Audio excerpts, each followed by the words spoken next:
Hey! Fonjinji, my muse and ghoulish life companion.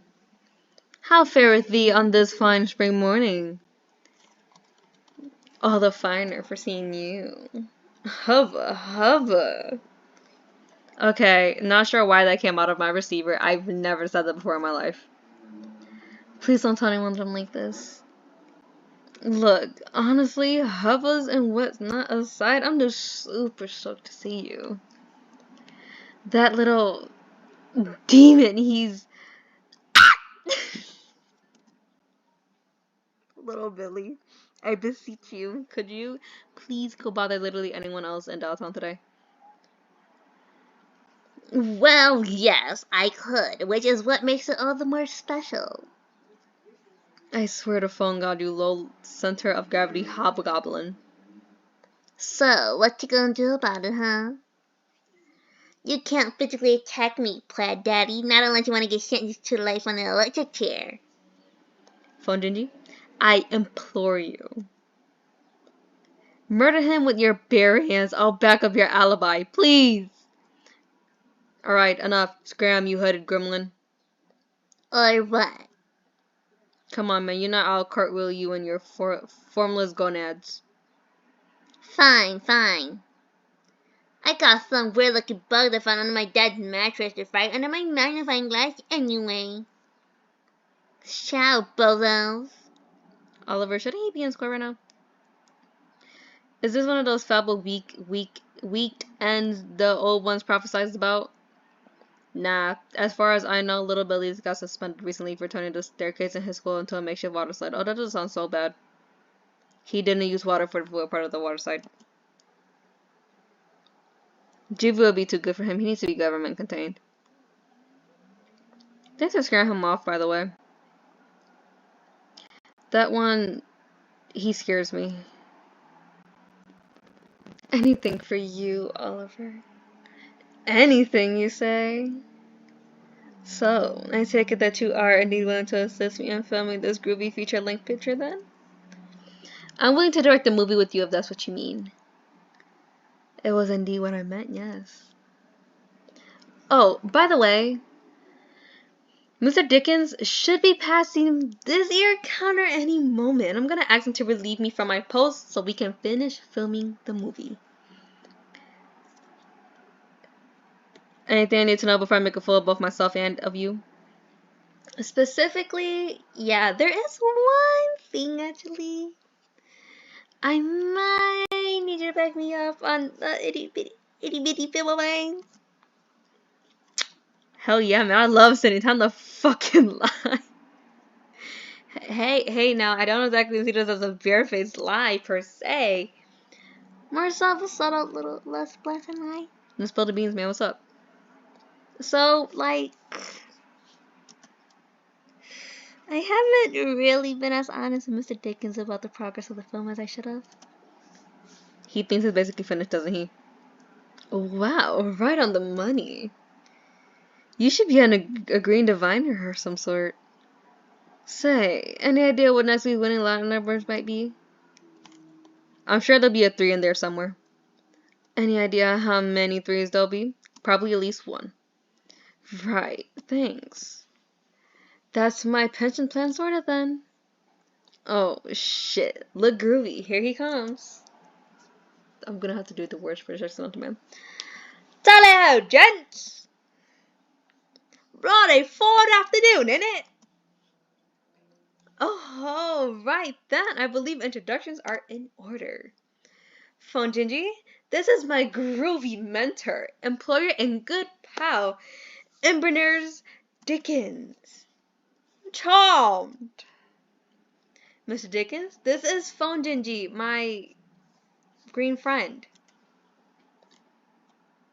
Don't you mean your green boyfriend? Oh, right. I mean, Oliver, my boy. Tut. You assured me that you wanted the rest of the evening off for strictly cinematographic foray. I do, Mr. Dickens. Oh, very well. As long as they have finished flick by the end of this evening, everything should be right as rain. Oh, speaking of, you did tell me the movie's near completion, did you not, old chum? Oh, of course, sir. Progress has been as gnarly as can be. One more day of filming is all we need, I reckon. Jolly good show, my boy. Because I'm afraid that our utility bills will be undue, and I don't know how much longer we can keep the show running. How long have those bills been on your desk? A few weeks at the very least. Yikes. How do you still have electricity in here? Well, you see, old chap, if you take the cold hard guns at the ceiling, you may notice that I merely strung lanterns from the rooftop. Are those fireflies in a lantern? Kerosene is not our budget, I'm afraid, old top. Well, this is grim. Oh, but this movie about to bring the people back. And if it doesn't, we'll just have to clear the doors for the rest of the time to turn up. No pressure, lads. Right. Well, we better get to work then, since there's just so much at stake. Say, Oliver, before you go, could you hastily fetch my pocket watch from my desk? I assure you, it'll take but a jiffy. You bet, Mr. Dickens. Run portable clock on a string coming up. Now then, it would seem that you and I have a solitary moment together. Why do you need a portable time anyway? Well, I see, shit's always happening in the present. Who cares what the clock has to say? The correct time is right now. Well, some of us have jobs, engagements, and other such obligations that require delicate timekeeping to keep up with. Oh, that sounds dreadful. I'm sorry for your loss. It matters not anyway, as, and I do apologize profusely for the dissent, my pocket watch is presently in my pocket. What? I merely obstructed this momentary interruption in order for us to have a brief moment to speak. About what? Well, you see, I wanted to ask you to take good care of my boy Oliver. You see, I once had a family, but at last my wife is no longer of this world, and my own sons have left the nest, so to speak. Well, did you have a nest too? Somehow I feel as though you may be referring to a little nest rather than a figurative one. Aren't you? I am not, no. Look, I'm not here to judge your past or even Oliver's shares of acquaintances. Then what's this about then? Well, you see, look, Oliver's a young man. It is his time to make his own place in the world. Forge his own futures, carve his own frontiers, and all the development riffraff. Oliver is much like myself in that he once had a family but no longer does. Sometimes fate compels two people to stick together. Perhaps you and Oliver were fated to cross paths just as he and I were. So you're saying it's destiny, baby? Perhaps not. After all, who are you and I to detect what the stars wish to see? I find that the worth of one's life is often measured by the strength of the bonds one holds, and the measure of their wildest dreams too, perhaps. Because what is life without purpose, without drive? I hate this accent. Tell me, lad, do you have a dream? I want to see my kids grow up big and strong. My apologies, my great friend. You didn't insinuate to strike me as a father. Well, almost a dad. My egg clutch has to hatch first. I see, yes. Dick man, would you like to see my eggs? Lad, all I'm asking is that you do your best to encourage Oliver, raise his spirits should they falter, and ensure that he finishes his film. By any means necessary. Short of removing his fingers with a pair of both colors, perhaps. Can I do, sir? Superb! Superb! That's just what I like to hear. Rightio, Ollie's back, baby. Mr. Dickens, I scourged your desk, moved all your papers, but alas, there was nary a watch to be found. Oh, what you like I thought? My pocket watch was in my pocket this whole time. I should have figured, since that's where its own name indicates it ought to be. My, what a bumbling fool you have for an employer. Now, toddle off, you two. Come on, phone Gingy. We got a cinema to save. Right. Wait, before we go, Mr. Dickens. Yes, lad.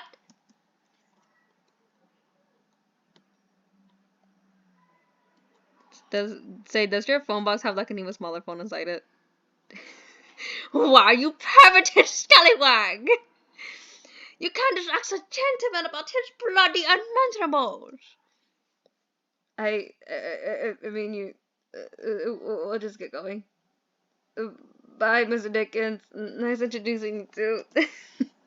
I bet he does. I bet he does. I bet he does. I know he does. Well, that went about as well as the nerve of that bowler wearing a crushed aristocrat. Hey now, Mr. Dickens is no aristocrat. He operates his own business. He wears a monocle. The business is badly failing, to be fair. The monocle! Okay, fine. You got me on the monocle.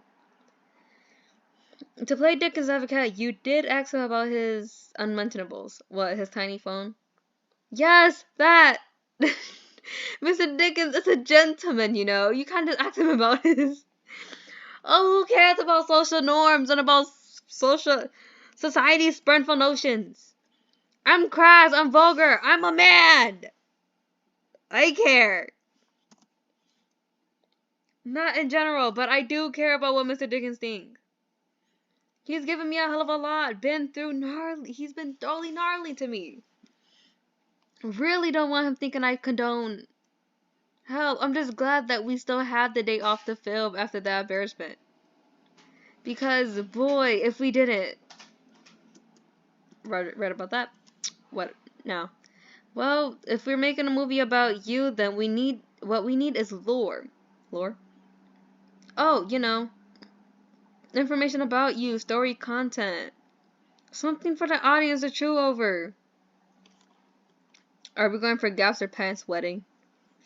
Pal, if you have something gnarly enough to make our audience shit themselves, I'd love to see it. You sure do say the word gnarly a lot, don't you? Thanks! I think so too. What we need is something truly wretched to hook our captive viewers in. Something extraterrestrial, perhaps. Are you calling me an alien? Did I or did I not wheel you home yesterday on a bicycle while you sat hunched in a basket? Aw, oh, damn it. Right, so I kind of wanted to ask, and don't take this personally, are you some kind of funky alien? Like, what exactly are you? Well, what the hell are you? Okay, fine. I guess you gotta give a little before folks just volunteer that sort of information. Between you and me, I'm totally a human. Are you making fun of me? No, it's not like that at all. I just don't get the secrecy is all, I guess. Sorry, that's completely fair. Boundaries. What the fuck? Okay, sorry, that's completely fair. I should know better. You know, what we need is something that'll really hit home. Home. Phone Gigi? Are you... Come to my domicile. To your tent. Come to my tent. Oh, wait, you're inviting me? Into your tent? If you want strange cookie lord to make friends and fall like shit their britches, my tent is likely your ace in the hole. Radical. Let us make haste then.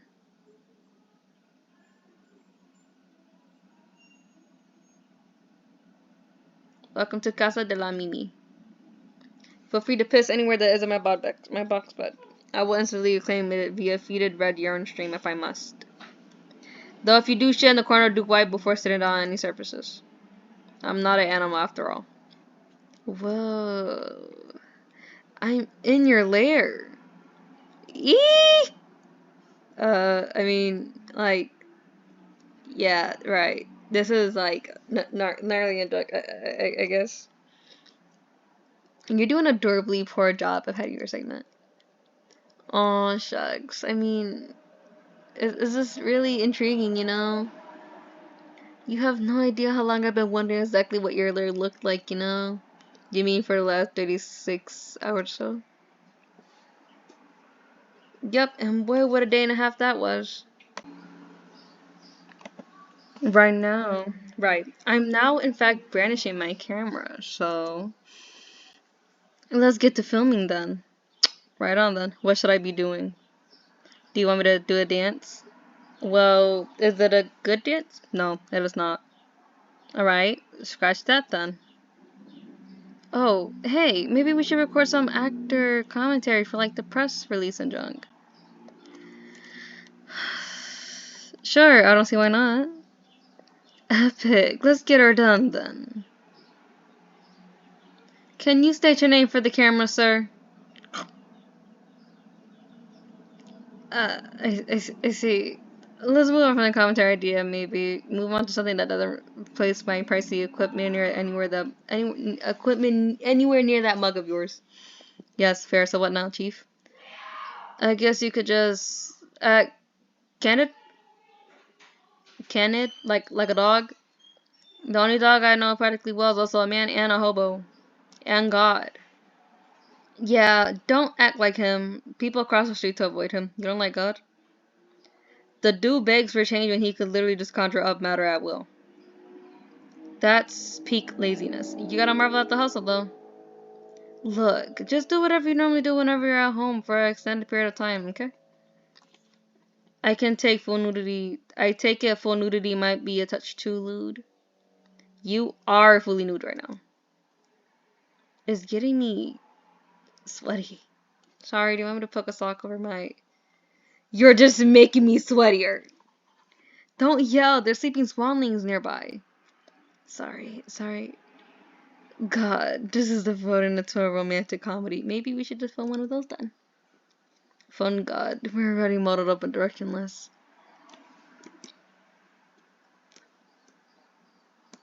Is that a bad thing? I don't know. Is a directionless direct or a bad? Is a directionless direct or a bad thing? All those words sound similar. This must be dire. Alliteration is a song of the motto, as I always say. Look, I don't know. What exactly is our cinematic version here? Wasn't it to make audience shit themselves? Right, exactly. But I can't personally vouch for having never shot myself from sheer empathy alone, you know? Speak for yourself. Ugh, balls, I wasn't filming, that was a perfect punchline. Can you say that again so I can record it? Please? Sorry, but I can't remember what I said 5 seconds ago at any given moment. Even what you just said there? I'm not gonna lie, I'm struggling to remember who you are. Oliver. The name's Oliver. I work at a disembodied cinema. I'm a total hunk. We're kind of dating, kind of filming a movie right now. I have no reason to believe any of that. Not to believe any of that. Right, groovy. Glad to hear. Glad to hear what? Ugh, not the self-feeding phone digi lines and the turnaround of exactly 5 seconds may increase the third of his line delivery as he almost definitely thinks the script was happening for real. What was that? Nothing. You know, scratch that. Maybe we should just get some funky environment shots and then move on to another location. Aha! Speaking of funky, we should use each setting to its advantage, and this setting screams oddity to me. So you want me to scream oddity aloud? Nah, that's hardly groovy storytelling. Isn't the rule show don't tell? Oh, so you want me to do the dance or not? Look, I like you, Funjinji. I like you a lot. But something tells me that if you do the dance, our relationship will be fundamentally altered because of it. You think you'll tear a bond assure or instantly turn a hyposexual? Depends on how I react, honestly. No. We need something that utilizes the uniqueness of this setting. You think you could whip up something early to show to the camera? I don't know, man. Are you in defeat? With cautious hesitation, I urge you to continue. Well, I probably got a cleanish sock somewhere around here. Here we go. The only sock. Why is it wet? Don't mind the hole. I added that myself. Let's my scabs breathe. Man, that is gnarly. Say, where's the other one anyway? Did you lose it? No, I found this one. Man, this is prime biopic content. This is disgusting. Why is it wet? Can you tell me about your parents, please? Gotta get this origin story outlined. What if I don't remember my parents? Lay down.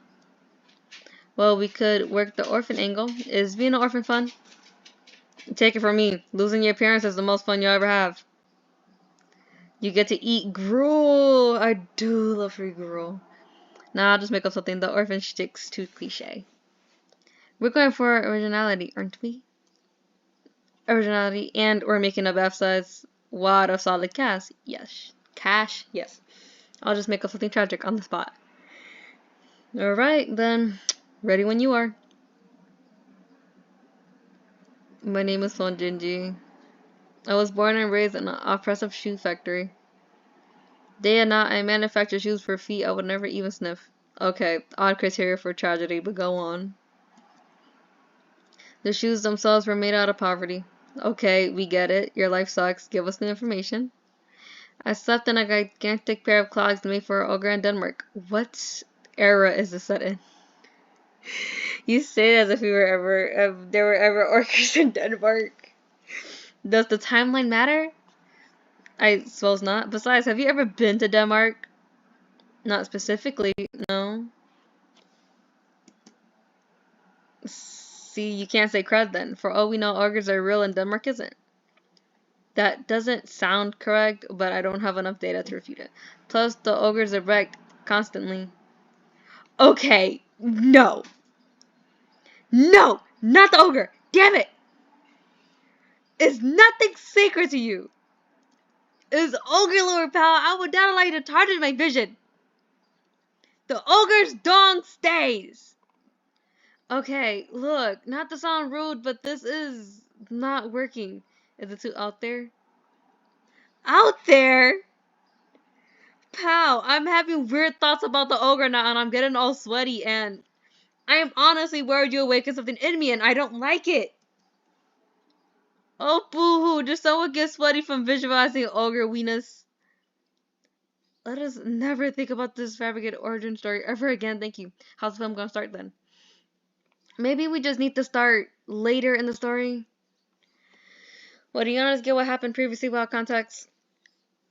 Do you have context that explain why a hex nibbled isopod with green skin and a head made out of a rare stitched together fabrics and skin is walking around? Right, let's just not bring up the notion then. I'm sure we can leave that for a potential sequel or something. Radical, let's. Alright, so after you left, whatever nondescriptive location you happen to have crowd out of, where do you end up? I'm sorry. Most of what happened next is a bit of a blur. But I do remember one place from my past. Captivity. Wait, were you in prison? Yes, but I wasn't actually referring to people prison. People prison? You know, jail for humans? Human jail. Well, yeah, of course I meant human jail. Where else could you possibly mean? The zoo. Ah, right. You meant flamingo jail. Feast your eyes, Olive Man. The big house. You certain this is a good place to set your tragic past? You don't think captivity is tragic enough? It's kind of hard to be truly bummed out while sitting next to its peer. So you're telling me if you got excruciatingly bad news, define excruciating bad. Let's say you find out that your third pet rock was swept up in a tornado. Okay, that'd be absolutely heart-wrenching. Continue. If you found out that this well outside of a tapir enclosure, would the mere presence of a nearby television soften the blow much? I think it really hit once I'm out of visual perspective. Bullshit, the tapir would do not to comfort you, and you. What's this I hear? The roar of adventure, mayhaps? Oh god, not you. Friend Gingy, my fatherless bipedal can finally return at last. I have not returned. I merely came back to this location temporarily. You've returned! Okay, yeah, I'm back. Fully to death then, I'd say Hey, sorry to interject, dotting kind of boyfriend of phone Gingy here. How's it hanging? Gods, another specimen! Hello, my equally featherless but decidedly less green friend. What brings you to my wondrous sanctum of Mescalia's beasts and other foul monstrosities today? Oh, nothing much, sir. I'm just documenting phone Gingy. We're producing a groovy movie about his life together. Man, what a thrilling notion! I hate this accent. You know, Sonny, in a way, our goals are very much aligned. The sacrifices we make dedicating our very lives solely to documenting the most noble of beasts, so the public may know their terrible ferocity. Yeah, it's groovy. Very groovy, yes. Bully to that. Oh god, they're mingling. You know, I think it would be a truly stupendous idea. What I think would be a truly stupendous idea, my lad. Why, we should exchange information, comrade, to strengthen both our dulcers. Hell yeah, that sounds gnarly. I'm sure you'll have... Oh hell no, Oliver, you can't possibly fraternize with the enemy. The enemy? Monsieur, I am just a humble documentarian, not unlike your dear Fez's partner. And I must say, I do admire your choice in hat wear, my dear friend. Likewise, sir.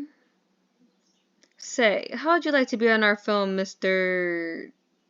Sorry, I didn't catch your name. You mean to say you haven't heard of me? I'm sure Oliver doesn't read mustachioed asshole monthly, Theo. I've actually finished every series from 1995 onward for your information. My boy, I am Theodore Russell Bell, famed adventurer, explorer, documentarian, zoo master. And yes, I would simply adore the opportunity to appear in your film as a primary source of zoology hogwash. Eeh! This is a development for sure. Say, for purely cinematic reasons, do you have any baby photos of Fonjinji? I'm afraid Fonjinji was no longer juvenile when he found his way into our spermful clutches. But I do have some photos of him au natural. Yo, you wouldn't. Oh, that's hardly that scandalous. Fonjinji's naked right now. Wait, how long have I been? I'll dress here correct, my friend. That being said, you ought to see the angle I snapped in number 4. The angle leaves very little to the depraved imagination. May I see Oliver? A word, please. Oh, I think we gotta... We'll be right back, okay? Do return, yes! I have yet to show you the photos of Phone Gigi riding on his old tricycle after all. They're so wonderfully ill-fitting. Tremendously gawkable, yes.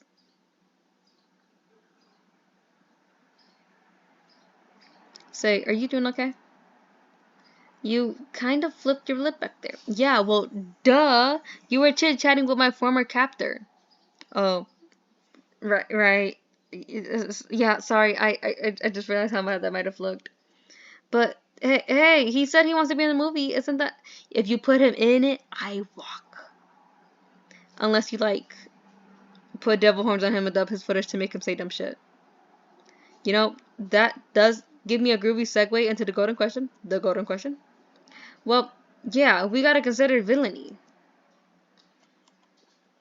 Are you saying we have to consider a life of crime? Right, I'm sold. We just need a gun, a getaway ride, or suggest a large stray dog.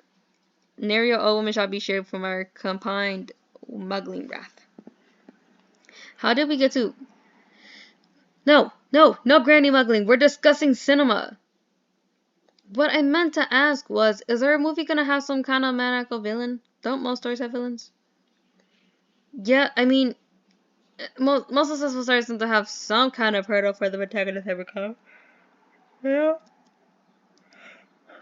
There's very seldom character development to be had merely in loafing around, vegetating in trash after all.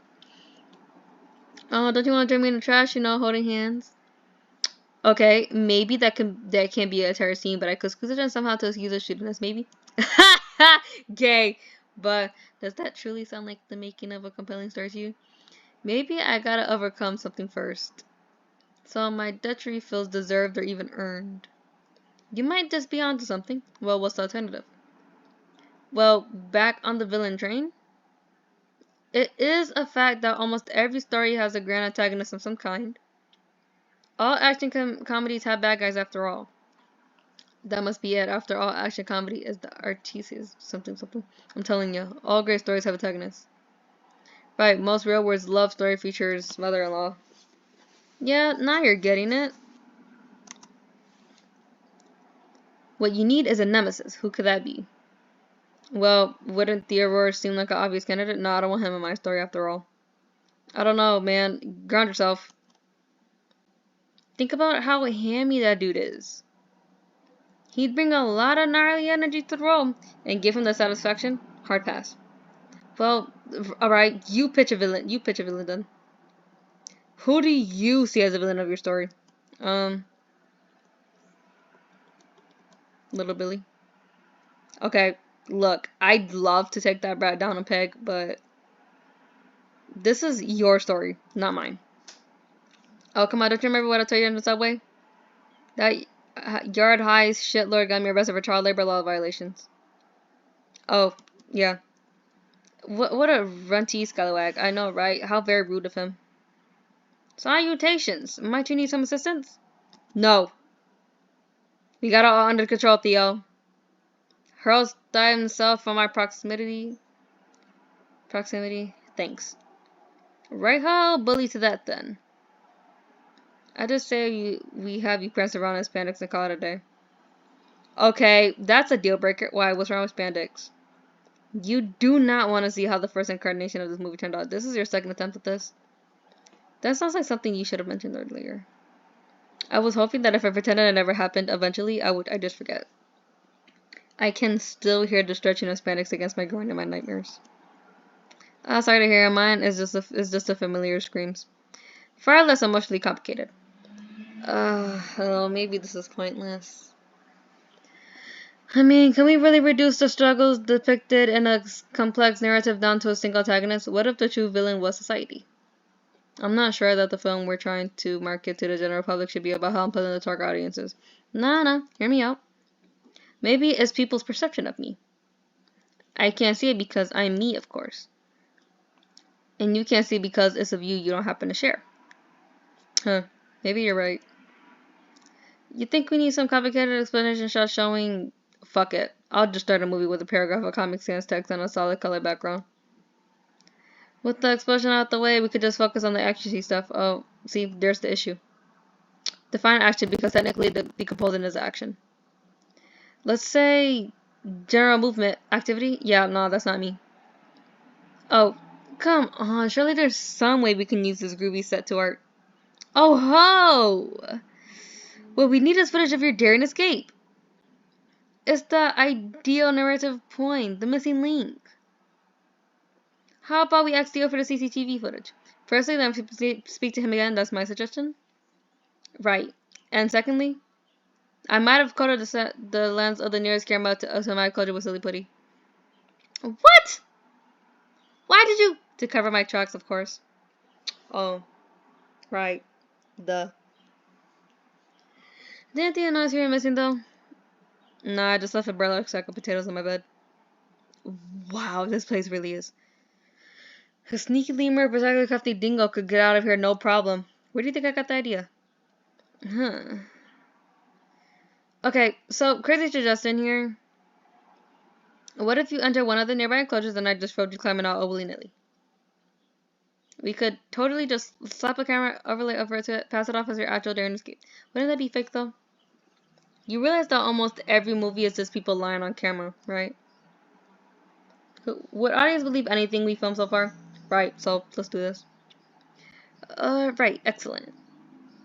So, to our left, the noble alpaca enclosure. Sounds good to you? Are alpacas friendly? I don't know. I've never been lost on the mountains of Peru and they don't tend to walk around the city much. You're ill in spirits when it comes to handling alpacas.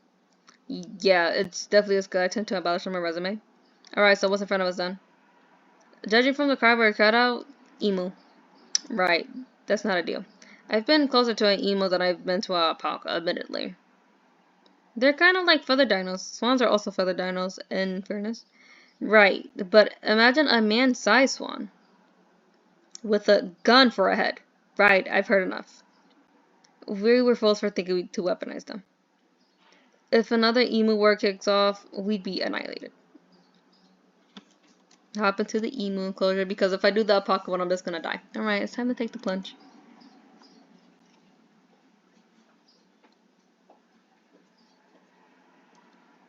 Alright, I made contact with soil. I seem to be on some uncharted land in Frontier. You're in the emu enclosure. Yes. You getting this? Yeah, you look generally lost. Outstanding. Yes. What now? Well, if this is your daring escape, I guess the next step for you is to, escape. Right. How do I do that? Well, right. The ground dips, don't it? Yeah, of course, it's deeper on the inside. If I could climb out from the inside, an emu could jump in, no problem. This is certainly a mid predicament. I could always just open the zookeeper door and let you up. That wouldn't look very cinematic. Does any of this? Alright, point made. Now let me... Oliver. Oliver, are you getting this? If this is the emu that's now located right before you, then yes, I'm very much getting this. Oliver, am I in danger? Do you think it's aggressive? I think it's an emu. Oliver, this is no joke. Need I remind you of the Great Emu War? Emus have won 100% of all the wars they fought with mankind. One war. And they kicked our asses. This one has a gun! It seems docile enough. War! War seldom changes, Fezman! Alright. I'll get the gate open in a moment.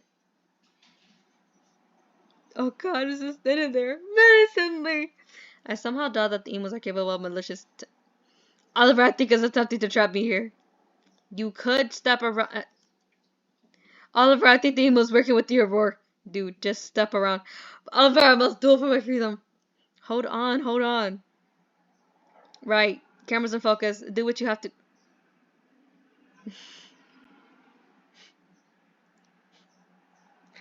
Well, you punched the emu.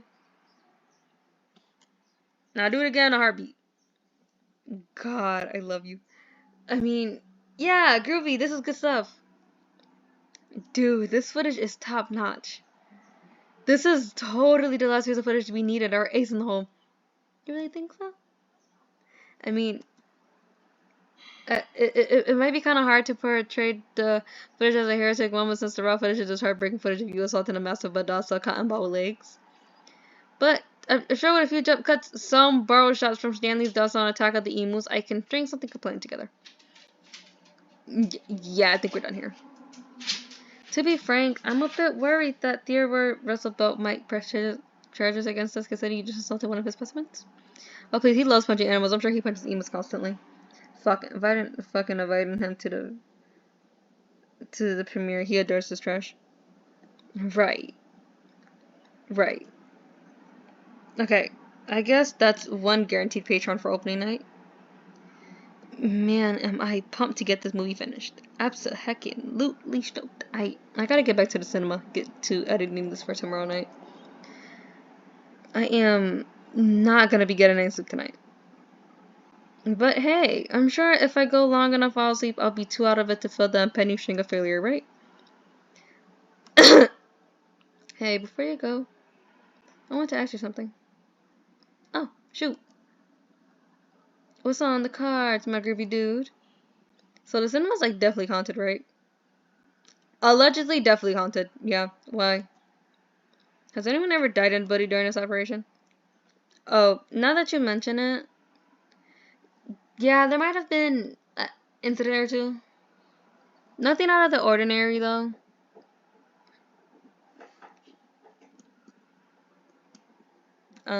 Big Bertha might have accidentally flattened the last projectionist who performed maintenance on her. Flattened? Rode right over him. Yeah. Turned him into a red pancake. Then why did you say inferior to like plural? Yeah, Big Bertha also kind of tore another maintenance guy's arm off. Then flattened him when it didn't kill him. When in doubt, flatten the repair guy, as they say. Who says that? Who says that, Oliver? There was also the time Big Bertha rolled over the wall of the projection room and flattened some of the audience. Rode right over him. God, Oliver, I am horrified. That doesn't sound right. Hey, now, Big Bertha's our pride and joy. Mr. Dickens did right, splurged on a beautiful second-hand antique projector. Second-hand? Who sold him the machine? A friendly witch doctor who was hosting a yard sale. Dude, the cinema is 100% haunted. In your opinion, it is definitely haunted. Let's just agree to disagree. No, let's not. Right, then I'll be off. Oh, pardon us such sweet sorrows. But, hey, I'll see you at the premiere tomorrow. Right? You know it, baby. Provided I don't need to buy a ticket, of course. Perish the thought, friendo. I'll even scoop up some floor corn for you to scarf down if you come. Right, so see you then, partner. Huh, fucking zaw. Boy, what a day. You punched a goddamn emu. I did it for Oliver, damn it. For cinema itself. I mean, did you really?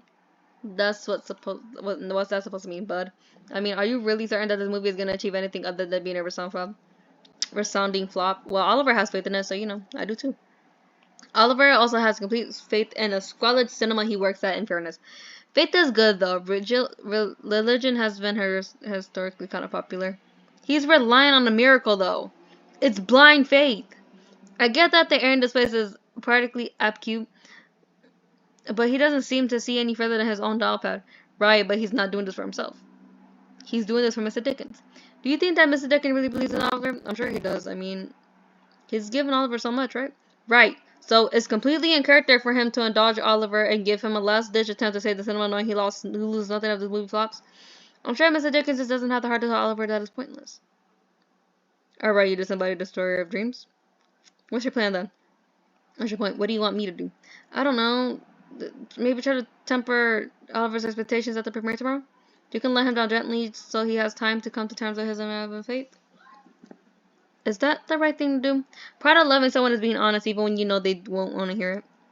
You really should have a discussion with him about the finished movie. Remind him of his own prospects, that everything's okay if the movie flops on account of it being weird and low budget. What's the use? Go to sleep, you lummox. You can think some more of this around. I agree with that sentiment fully, minus the thinking later bit. Good night, my ethereal maiden. Wait! I'm not a girl! Yes.